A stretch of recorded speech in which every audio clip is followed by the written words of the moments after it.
We are in Donetsk city, and we met American journalist here. It's Charlie. Nice to meet you. Tell me your story, why you are here. Oh, I have a very unusual story. I lived in Russia for many years doing business and journalism. Then we moved back with my family to USA. We live in Lancaster, Pennsylvania. And I was very active in pro-Trump political activities. Mm-hmm. And on January 6th of 2021, I found myself in Washington at the big protest because we were protesting the fact that they falsified the election. And I ended up going inside the Capitol building. Mm-hmm. And I thought I was there in my capacity as a journalist, which I was. And I was working at that time with Russian television on some documentary films.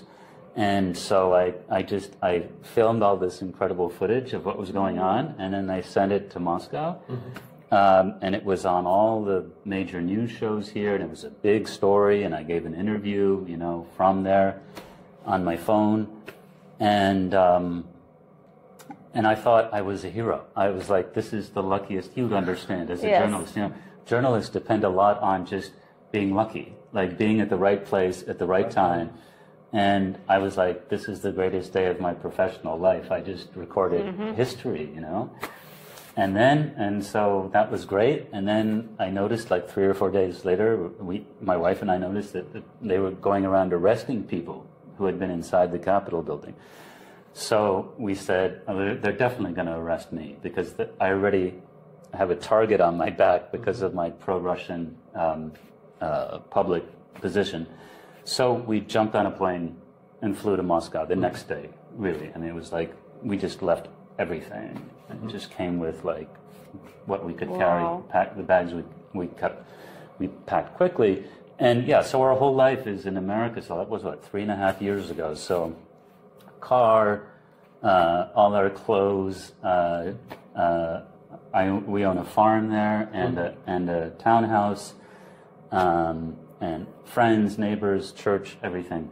We just had to run. Mm-hmm. And thank God we did. Because I was telling my wife, I was saying, you know, what's the big deal? So I'll get arrested and I'll go to jail for 2 weeks. Mm-hmm. And, you know, that's what you're supposed to do is like defend your civic duties and rights. But I worried about her because mm-hmm. she's Russian. Mm-hmm. And I don't think she would, and they could mm-hmm. not be very nice to her. And we have little children. So I went with them for that reason, and thank God I did, because it turned out they weren't putting people in jail for 2 weeks. They were putting them in jail and keeping them there, mm-hmm. and they're still there. Yeah. A lot of these guys are still in jail without a trial. It's really a human rights outrage. Mm-hmm. We say, oh, we want everything like in America. Is this big democracy? It's freedom of speech. Yeah, we can see now what happened really there. Yeah. President's election is coming very soon. Yes. Very excited. How is the truly situation there? Yeah. Not from media, for truly situation.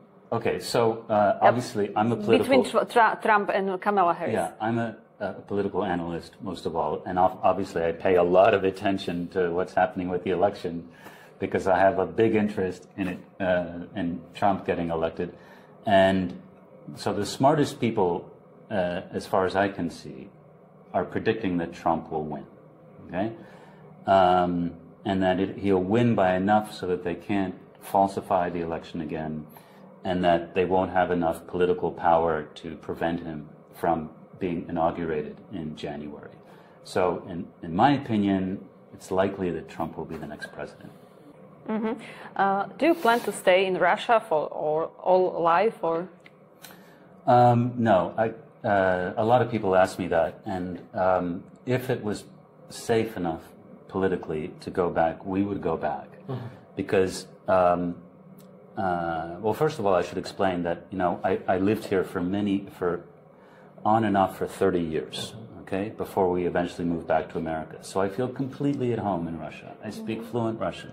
I've got hundreds of Russian friends. I've got really great Russian friends. And if somebody said, hey, you have to stay in Russia for the rest of your life, I'd be like, that's fine. It's very nice here. You know, it wouldn't bother me so much. But because I have the ability to influence what's happening in America, because I have a large platform, and I'm a journalist, I'm a politically, I write about politics, I feel like I have a civic duty to go back and help my country, because my country is basically in a fight for its life, yeah. And if that fight goes badly, it'll be a great, great, great tragedy. So we would go back. My wife doesn't want to, by the way. My wife is Russian, and just on a personal level, she prefers Russia to America. But we would go back because I would ask her to, and I'd say, look, this is important because I have to contribute and help defend my country against these basically traitors, you know, criminals who are trying to take it over. Inside enemies. Yeah. Yeah. Mm-hmm. Yeah. Mm-hmm. So now Russia is under attack, like ideologically. Right. Russia is, from the point of view of the collective West, the biggest enemy, the biggest threat.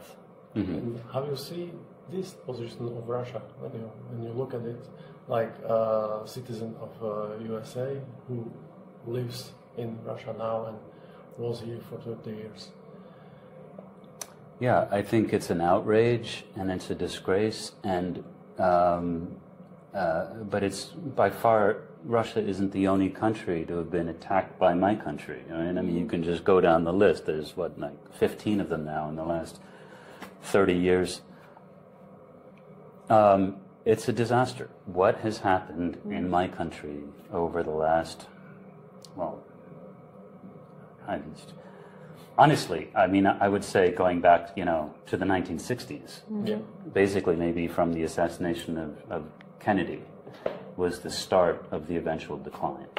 And so there have been terrible things done by our government because it's been taken over by people who are just not good people. They're bad people. And every year they've gotten stronger and stronger and stronger.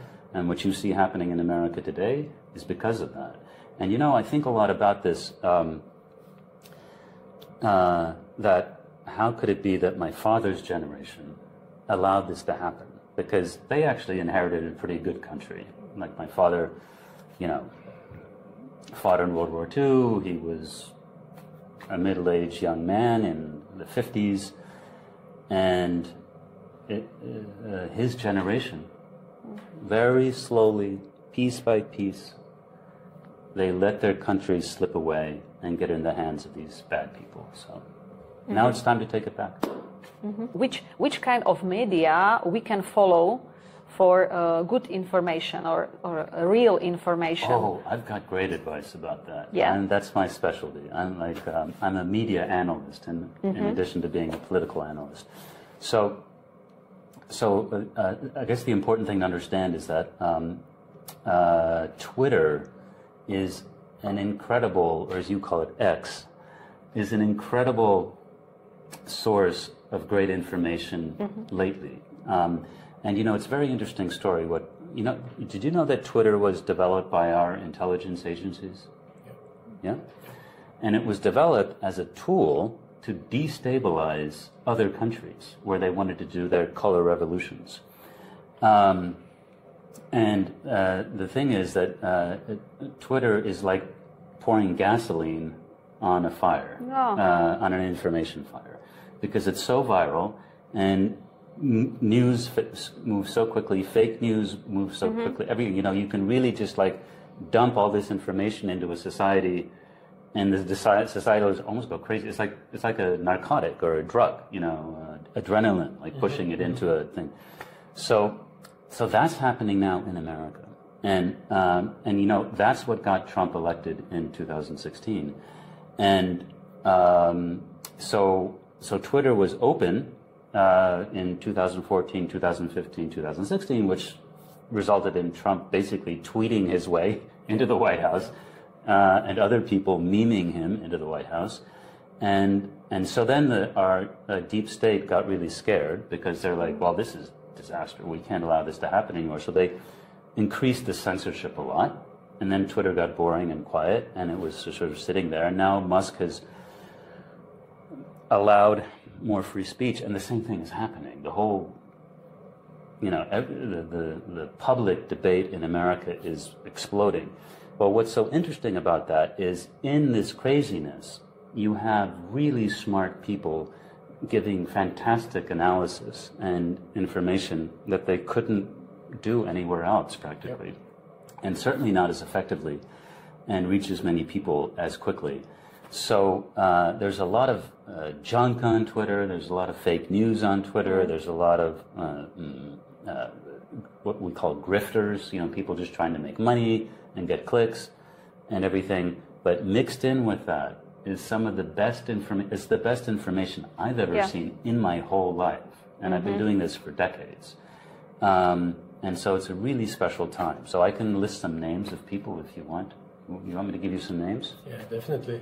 Okay, all right. So since you guys are political folks, you should really absolutely, if you don't already, follow a guy named Mike Benz. Yes, I like him. Yeah. Okay, and you know about Mike Benz. I'm so glad that, Mike Benz has reached Slovakia. Let's see. This one isn't going to be a surprise to you, but Tucker Carlson is doing incredibly important work now. He's not just because he's like, pro-Russia and pro-Trump and things like that. He is getting guests on his show that are really pulling back, huge amount of lies in what's happening in America, but that, again, affects the whole world. So he's doing a great service for humanity lately. Let's see. I would very much recommend Candace Owens. Do you know about her? Yeah. So those are very well-known ones. How about... what about Jay Vance, for example? J.D. Vance is pretty good. Surprisingly good for a politician. Can we say it's like someone like Trump Jr. maybe? Or, for example, if Trump will be one day out, can we say that J.D. Vance can be next leader? Yeah, it's very possible. Yeah. I think he definitely has the qualities and the skill and the talent to do it. Yeah. But I wouldn't describe him as a Trump Jr. because Trump is just Trump. There's nobody like Trump. I mean, nobody's going to be like Trump. He's so crazy. It was like in politics. He's so crazy. Yeah. I would sort of compare Vance to like a Tucker Carlson kind of personality. If Tucker Carlson was in politics, maybe he would be a little bit like J.D. Vance. Or, for example, Ron DeSantis, maybe?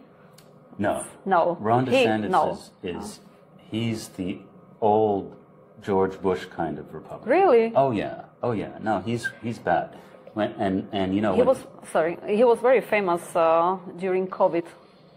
Yeah, he did. Yeah, But so when he ran against Trump, the people pushing him and wanting him to become the candidate were the same old bad, old style Republicans, like the George Bush kind of Republicans. So yeah, DeSantis was very much their guy. So no DeSantis. Let's see. Okay, another name for you. Do you know about James Delingpole? No. He's a very interesting guy. He's about my age, and he, for a long time, was a mainstream conservative columnist in UK media.